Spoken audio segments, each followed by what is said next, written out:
Allahumma sholli ala Muhammad. Bu,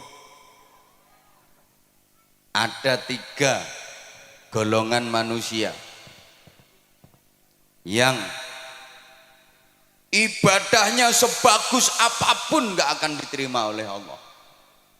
Doanya sebaik apapun, sekhusyuk apapun gak akan dikabulkan Allah.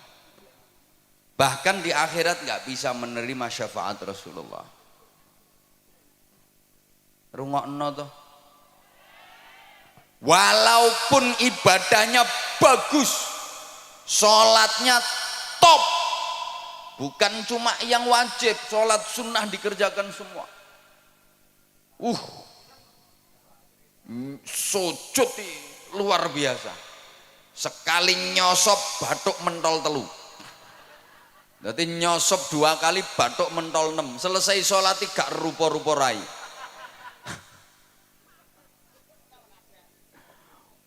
Poso bendino, sodakoh nyah-nyoh, zakat orang mufakat, wiridan sak dalan-dalan maca Quran yo turut ratan.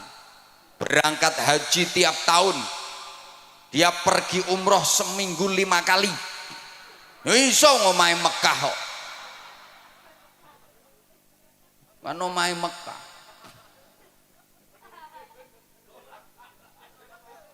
Wis tak pikir aku ngomong. Ora iso kowe apa mbantah ora iso.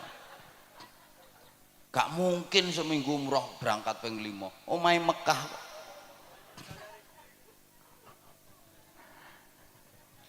Kalau masuk 3 golongan manusia ini percuma. Gak akan diterima Allah.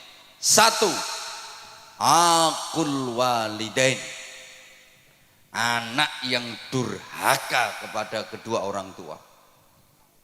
Naudzubillah.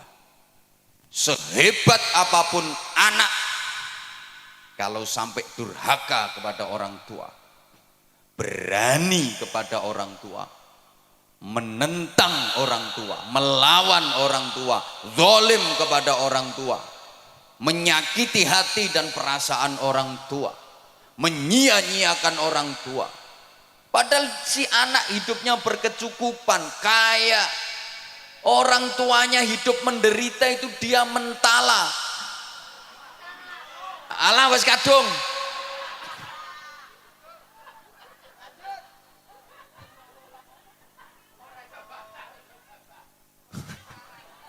Sing ceramah aku apa sampean?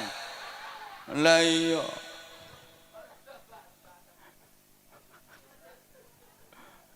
Walaupun ini anak alim, mangan kitab entek 2896, ilmune sundul terop, saking pintere sampai iso ngraji entut. Ngraji angin ini gampang, ngraji entut. Begitu tit kok.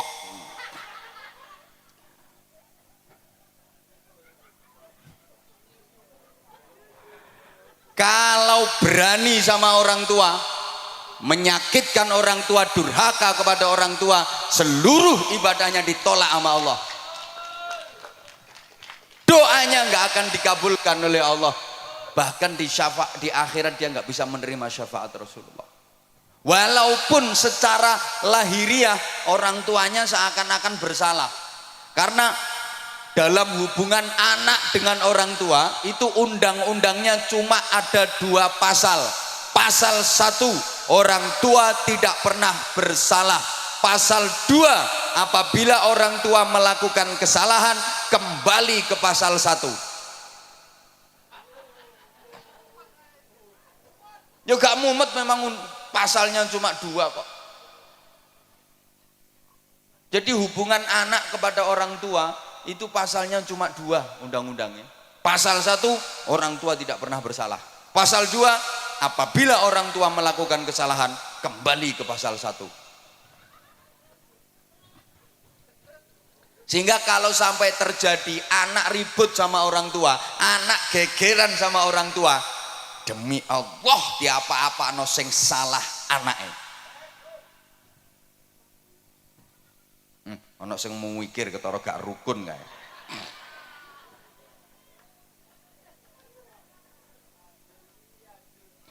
Wajar.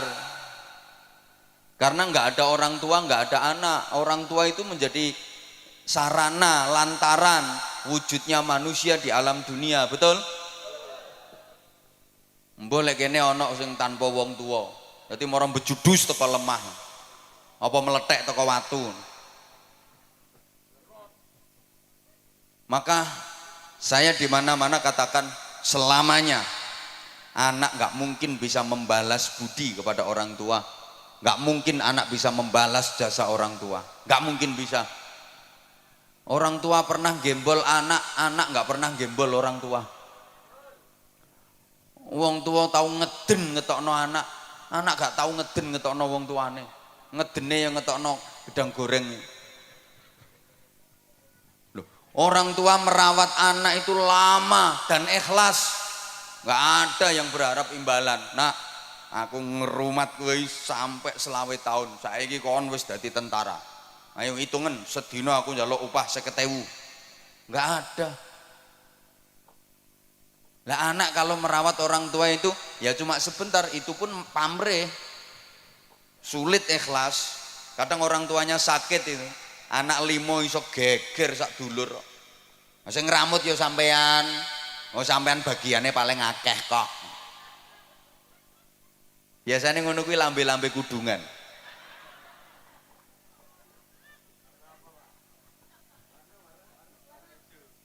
Halo. Halo. Ya. Rungokno. Orang tua merawat anak itu yang diharapkan hidupnya anak. Sing diharap-harap uripe. Lah nek anak ngramut wong tua iki mek karo nunggu matine kok. Sorry ya. Orang tua itu mau gantiin sakitnya anak. Kalau anak nggak mau gantiin sakitnya orang tua. Orang tua rela menggantikan derita anak. Kalau anak nggak mungkin mau menggantikan derita orang tua. Saya udah sering kasih contoh.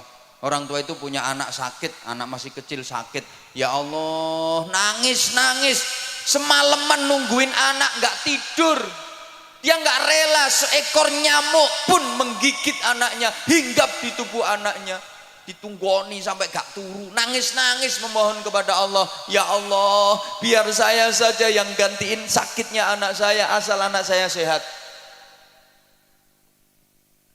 Tapi anak gak mungkin mau gantiin sakitnya orang tua. Maaf, ayo coba sampean misalnya punya orang tua sudah pikun, ayo sampean gelem genteni, ya Allah kula sing pikun mawon.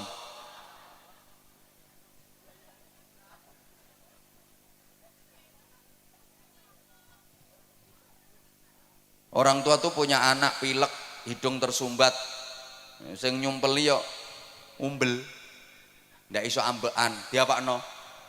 Disedot, dicucup, masya Allah, umbel ya dicucup.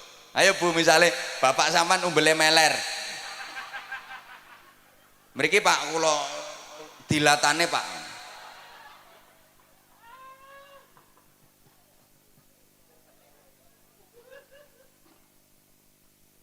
Lah orang tua itu siapa saja? Satu, abul jasad, orang tua kandung, ayah dan ibu kandung. Dua, abur ruh, yang merawat ruh, merawat jiwa, gurunya, kiainya, bunyainya, ustadz ustadzahnya. Hukumnya sama orang tua.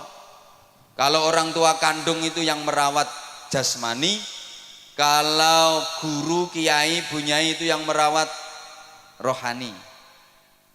Iki dirungokno apa ora toh? Tiga, yang ngasih pasangan hidup, mertua, sama wajib dihormat. Bu, menantu kalau nggak rukun sama mertua, ya sama itu namanya menantu yang tidak berbakti kepada orang tua, durhaka. Sama. Ada enggak? Ngacung.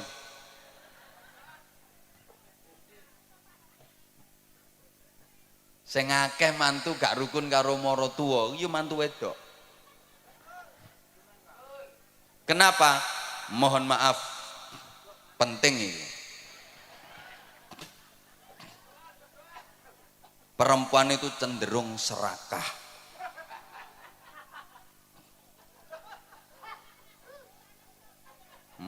Wong lanang serakah ya eneng kok.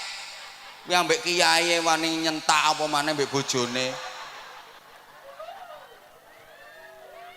Mohon maaf, banyak istri yang tidak merelakan suaminya untuk berbakti kepada orang tua. Banyak suami yang tidak menyadari posisi. Sorry ya, istri sama suami itu beda. Karena istri perempuan, suami laki-laki. Lah yo beda. Istri itu haknya suami. Kalau suami bukan haknya istri, haknya orang tua. Rungokno. Suami itu haknya orang tua. Artinya suami harus lebih memprioritaskan orang tuanya, mementingkan orang tuanya daripada istrinya. Ya sama-sama penting, istrinya penting, orang tuanya penting, tapi perbandingannya lebih dipentingkan orang tuanya daripada istrinya. Ini kalau suami. Beda dengan istri. Istri haknya suami, bukan haknya orang tua. Karena waktu nikah sama orang tuanya sudah diserahkan total kepada suami. Maka istri harus lebih memprioritaskan suaminya daripada orang tuanya. Kalau suami harus lebih mementingkan orang tuanya daripada istrinya. Lah ini yang suka nggak diterima oleh para istri. Suami mau berbakti kepada orang tuanya, dihalang-halangi oleh istrinya. Kadang suami mau ngasih duit ke ibunya, ini si istri ngamuk-ngamuk, diselidiki. Mbok kei pira makmu mau? Mbok kei pira makmu mau? Mbok kei pira? Ya kekno kabeh kono. Kekno kabeh. Ndang ngusungi rono kabeh. Gawa nang gone makmu kabeh kono. Wis, klambimu nang digarono pisan, bantalmu sak sarungmu usungi rono. Engko bengi nang kelon karo makmu kono.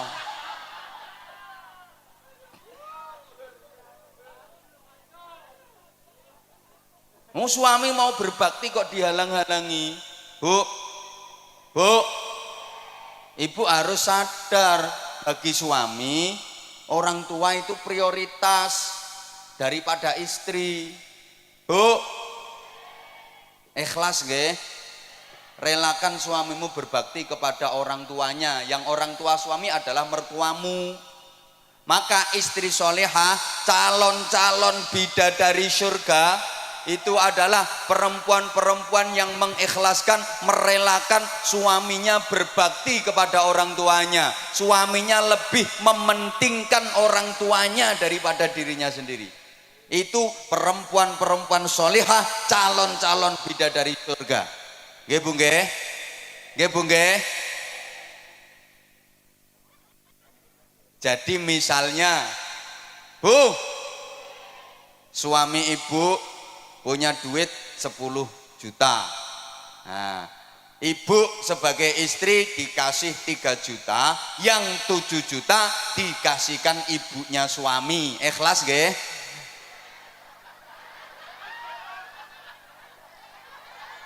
Ikhlas nggih?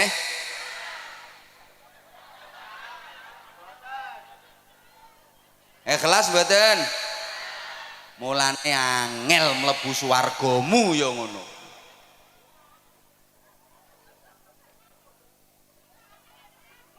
Loh, namanya lebih diprioritaskan ibunya daripada istrinya kok. Jadi nek bojomu kuwi ndek duit 1 juta, sampean sebagai istri dikasih 300.000, yang 700.000 dikasihkan ibunya suami, dikasihkan mertuamu. Ikhlas nggih?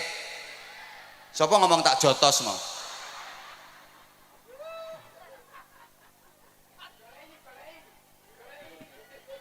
jotos deh.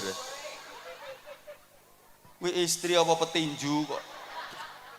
Tak jotos deh. Kalau ibu ikhlas, nah itu gampang masuk surga. Itu istri solehah dan calon-calon ratu bidadari surga. Halo, rungokno. Jadi sampeyan niku Bu, kalau dikasih uang belanja sama suami, sebelum nerima duit itu sampean ngomong, Mas, aku sampean kei duit ngene iki, buke sampean kei to ora? Lek buke sampean kei ya aku gelem nrimo duit iki. Lah nek buke gak sampean kei, aku mau nampani, Mas. Buke kei sik kudu luwih akeh. Lek buke wis sampean kei, lagek tak trimo. Ngoten nggih? Pret. Pret.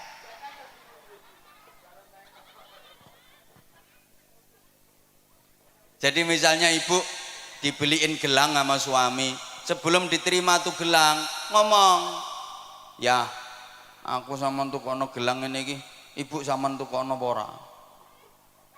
Lek ibu sama tukono ya aku gelem. Lah nek ibu gak sama tukono, aku mau nganggo ya, gak gelang-gelangan rapopo. Penting ibu timbang aku. Ibu sing ngeramut sampean, sengsara rekoso mulai cilik gedhekno sampean, sorone ra karuan. Aku petuk sampean wis siap pakai. Aku gelem nganggo gelang iki, tapi ibu ya tukono gelang sing luwih gedhe. Ngoten Bu nggih? Alah ra trimo pret nek iki. Pret.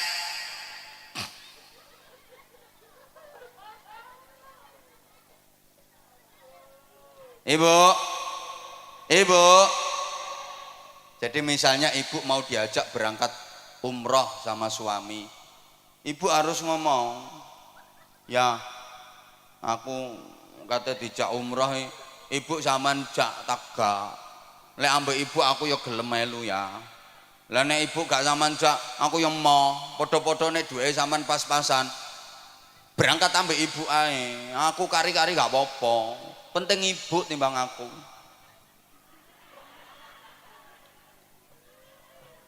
Bapak, sampean sebagai suami Pak, kalau punya istri yang karakternya seperti itu, betul-betul lelaki beruntung di dunia ini. Beja-bejane wong lanang. Subhanallah. Itu istri solihah yang memuliakan suami dunia akhirat. Betul Pak. Kalau Bapak punya istri dengan tipikal seperti itu, aku pesen Pak, ramuten sing apik, jangan sia-siakan. Betul Pak. Perempuan seperti itu Pak, sebelum mati jangan dikubur dulu.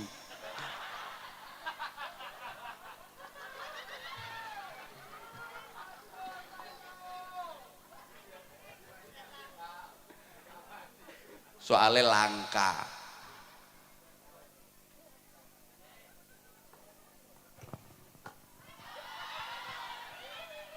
Loh udah 1,5 jam loh ini.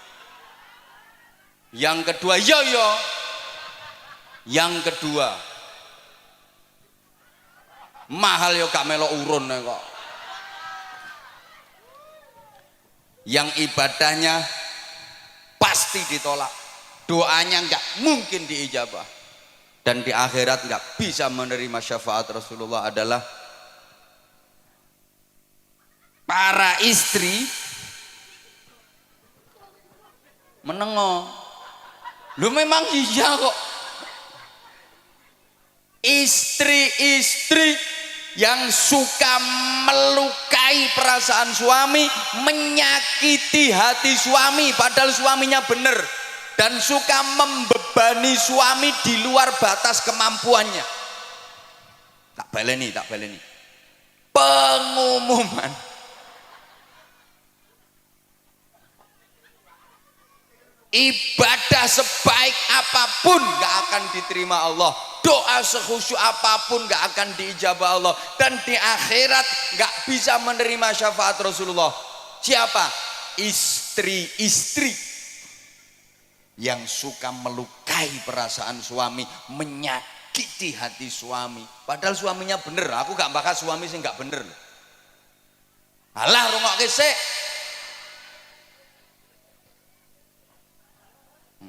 Ucul ya ben balon murah kok. Balon ucul geger ndangak kabeh. Tuku meneh 5.000 kok. Hah? Malah mek 3.000 gegerno pengajian. Halo? Halo? Bu, ini beneran loh Bu. Rasulullah pernah cerita, besok di akhirat itu ada perempuan yang wujudnya enggak wujud manusia, bentuknya enggak bentuk manusia, tapi ndasnya alah ndasnya itu ndas celeng, terus awak menengok lagi, awaknya awak khimar, wis gampangane ndase celeng awake jaran. Hi, ngeri. Ndase celeng awake jaran. Siapa itu? Ya tadi perempuan yang suka membebani suami di luar batas kemampuan. Wong suami lo penghasilannya sebulan ini lo cuma 2 juta. Nek njaluk blonjo saulan sampai 250 juta.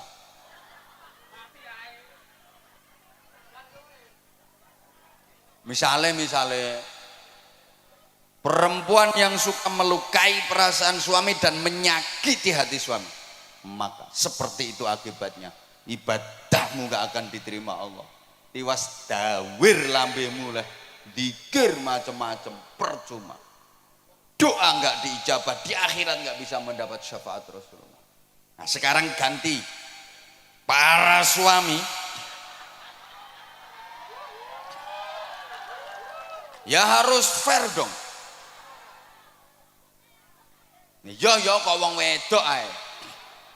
Para suami laki-laki rungokno. Yang suka melukai perasaan istrinya, menyakiti hati istrinya, maka akibatnya aku durung tahu krungu keterangannya. Saya belum pernah mendengar keterangannya. Jadi ya saya nggak pernah dengar dalilnya.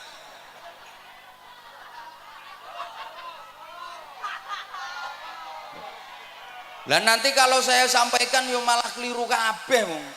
Saya nggak pernah denger kok.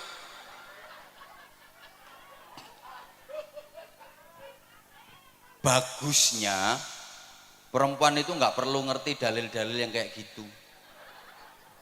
Marake ngelama, ngelunjak, ingkrah ndase wong lanang. Lho wong istri itu lo nggak ngerti dalil lho, suami iso kalah. Apalagi ngerti dalil, malah nyenyek wong lanang. Memang istri-istri nggak usah ngerti dalil-dalil kayak gitu, bahaya. Wong nggak ngerti dalil sing lanang kalah kok, pemane ngerti dalil. Mulane bro, sing urung rapi ya. Besok nek rapi golek wong itu sing goblok-goblok kae, gampang dihapusi. Nek pinter-pintere gak iso ngendhalekno nyonyor kae.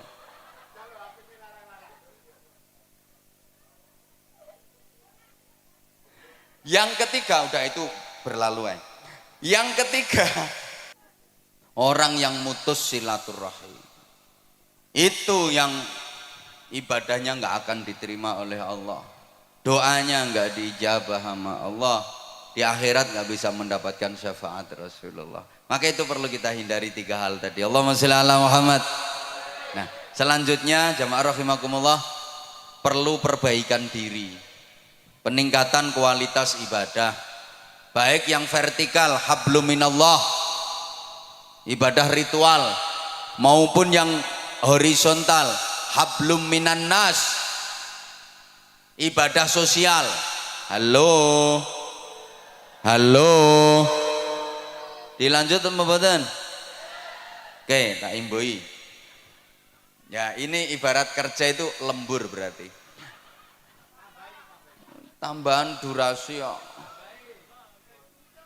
Gini, yo hidup ini harus selalu ada peningkatan dan perbaikan. Slogane hari ini harus lebih baik daripada kemarin, dan esok harus lebih baik daripada hari ini. Dalam menjalani hidup, pantang bagi kita untuk berprinsip aku masih seperti yang dulu, aku begini engkau begitu. Itu sama saja. Kalau orang Jawa bilang sami mawon, nek diteruske bokonge Mbak Mi dintup.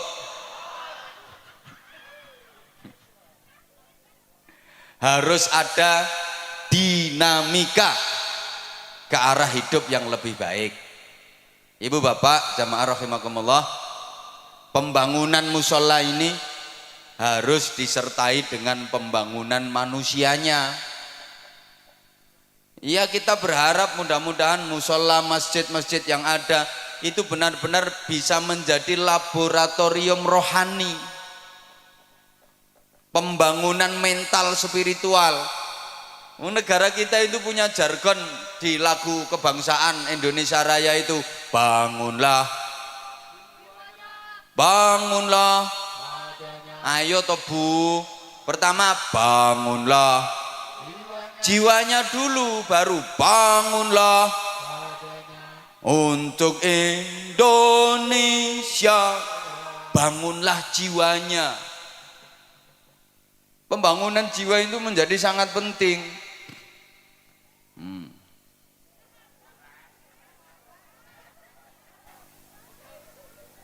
Oke. Mohon gelas ini untuk dikeletak.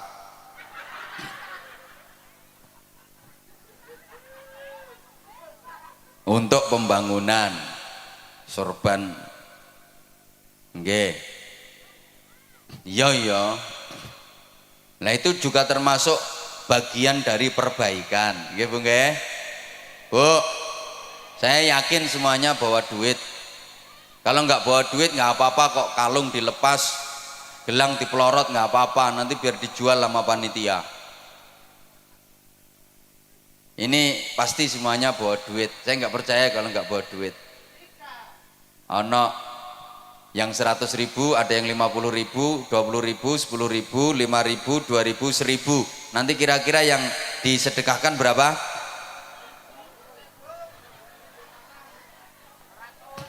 Perlu diingat, sedekah itu yang penting banyak walaupun tidak ikhlas,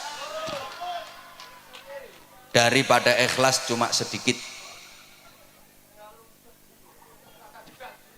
Tak baleni, lebih baik sedekah yang banyak walaupun tidak ikhlas daripada ikhlas tapi cuma sedikit. Kenapa? Saya berani bilang lebih baik sedekah banyak walaupun tidak ikhlas. Loh iya, daripada ikhlas tapi sedekahnya cuma sedikit. Karena kalau sedekahnya banyak, terus sedekah banyak, terus sedekah banyak, pasti lama-lama ikhlas. Mesti metu ikhlas. Mikir ora ikhlas, terus ngetokno akeh kok ora ikhlas. Tapi kalau sedekah itu prinsipnya yang penting ikhlas walaupun sedikit, sampai mate gak kira sedekah akeh. Dan ciri-ciri sedekah ikhlas, tanda-tanda sedekah itu ikhlas adalah sedekahnya banyak. Tandane wong sedekah ikhlas iku sedekah akeh. Soalnya nek sedekah akeh gak mikir, gak perhitungan. Tak baleni. Tanda-tanda orang ikhlas dalam bersedekah itu adalah sedekahnya banyak. Tandanya ikhlas. Soalnya gak perhitungan, gue duit piro, wis gak perhitungan. Engko urusan engko, sesuk urusan sesuk. Rezeki akeh sing nguri, mesti ditempui, diganti sama Allah dengan ganti yang lebih banyak. Itu tandanya ikhlas. Nah, di antara tanda-tanda orang sedekah tidak ikhlas, itu sedekahnya nilainya kecil, sedekahnya sedikit, tandane wong perhitungan. Duitku karek 200, engko nek tak sedekahno 50, lak karek 150, sesuk bayar kreditan 70. Anakku sangune rungokno nang ngaji gak butuh sangu anakmu. Halo maka wong niku nek sedekahe kulino sithik iku tandane gak ikhlas. Ayo bantau. Sedikit banyak itu bukan jumlah dan nominal, tapi prosentase dan pembanding. Ukuran sedikitnya yang ngeleset di bawah sama yang duduk metingkring di atas panggung jelas beda. Jelas beda. Mungkin lek kanggo sampean 500.000 wis akeh. Tapi lek kanggo sing nang dhuwur panggung sithik 500.000 kuwi. Makanya saya bilang bukan jumlah tapi prosentase dan pembanding ukurannya.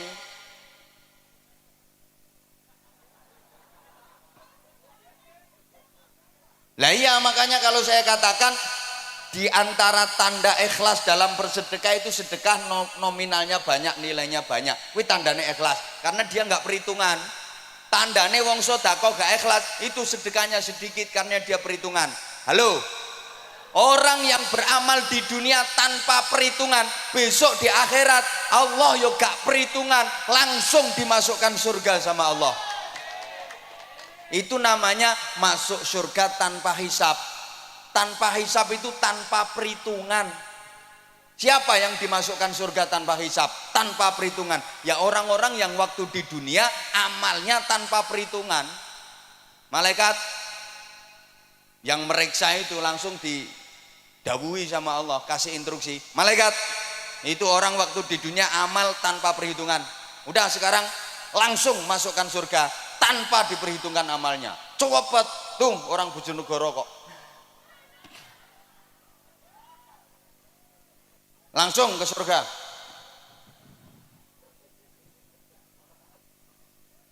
Halo. Lah kalau orang di dunia amalnya penuh perhitungan, besok di akhirat Allah juga penuh perhitungan. Dihitung dulu. Amal bagusnya ada berapa, amal jeleknya ada berapa. Lebih banyak mana? Tangannya untuk muter tasbih sama untuk kopek jarene. Lebih banyak mana itu? Diperhitungkan semuanya. Lama perhitungannya itu. Paham nggih? Paham nggih? Ada yang masuk surga bi ghairi hisab, tanpa hisab. Itu artinya tanpa diperhitungkan amalnya. Orang-orang yang waktu di dunia melakukan amal tanpa perhitungan, besok di akhirat Allah memasukkan surga tanpa perhitungan. Tapi kalau amal di dunia diperhitung sok no akhirat awas diperhitung karo Gusti Allah.